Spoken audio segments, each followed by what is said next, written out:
5, 4, 3, 2, 1, and liftoff of the Space Shuttle Discovery with the Hubble Space Telescope, our window on the universe.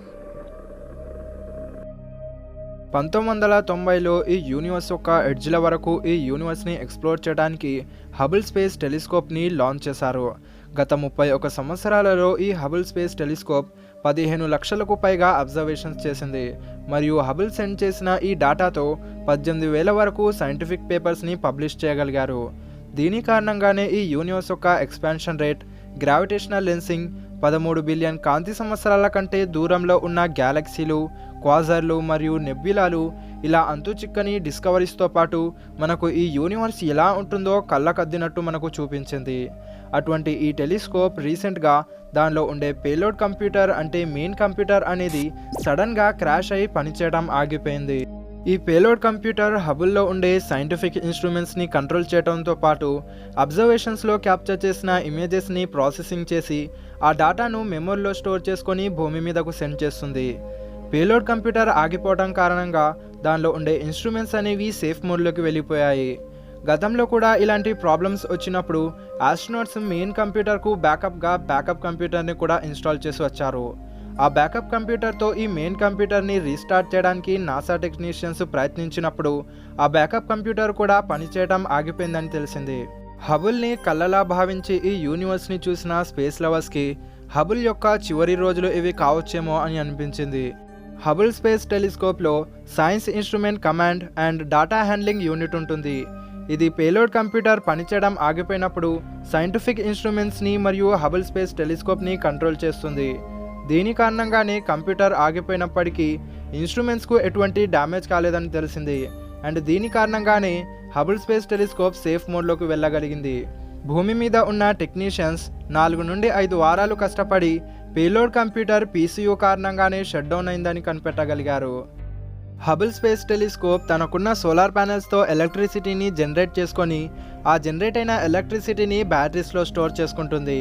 Science instrument command and data handling యూనిట్లో power control unit అంటే PCU కూడా ఉంటుంది. ఇది ఇన్స్ట్రుమెంట్స్కు మరియు కంప్యూటర్కు దేనికి ఎంత మొత్తంలో కరెంటు వెళ్లాలో పవర్ని రెగ్యులేట్ చేస్తూ ఆ కరెంట్ని డిస్ట్రిబ్యూట్ చేస్తుంది. ఈ పీసీయూలో ఉండే పవర్ రెగ్యులేటర్ పేలోడ్ కంప్యూటర్కు మరియు మెమొరీకు కాన్స్టెంట్గా 5 వోల్ట్ ఎలక్ట్రిసిటీ వెళ్లేలా చేస్తుంది. పీసీయూలో ఉండే secondary protection circuit power regulator నుండి కంప్యూటర్కు ఎన్ని వోల్టేజ్ల కరెంటు వెళ్తుందో చెక్ చేస్తూ ఉంటుంది. ఒకవేళ వెళ్లాల్సిన దానికంటే చాలా ఎక్కువ లేదా చాలా తక్కువ వోల్టేజ్ల కరెంటు కంప్యూటర్కి వెళ్తుంది అని అది డిటెక్ట్ చేస్తే పేలోడ్ కంప్యూటర్కు షట్ డౌన్ అయిపోమని అది కమాండ్ సెండ్ చేస్తుంది. ఈ సెకండరీ సర్క్యూట్ పాడైపోవటం కారణంగానే ఇది కంప్యూటర్ని షట్ డౌన్ చేసింది అని జూలై 14, 2021 నాసా అఫీషియల్గా అనౌన్స్ చేసింది. గతంలో కూడా ఇలాంటి గ్లిచ్ ఒకసారి వచ్చినప్పుడు ఆస్ట్రోనాట్స్ పీసీయూకు పవర్ బ్యాకప్గా బ్యాకప్ పీసీయూని కూడా హబుల్లో ఇన్స్టాల్ చేసి వచ్చారు.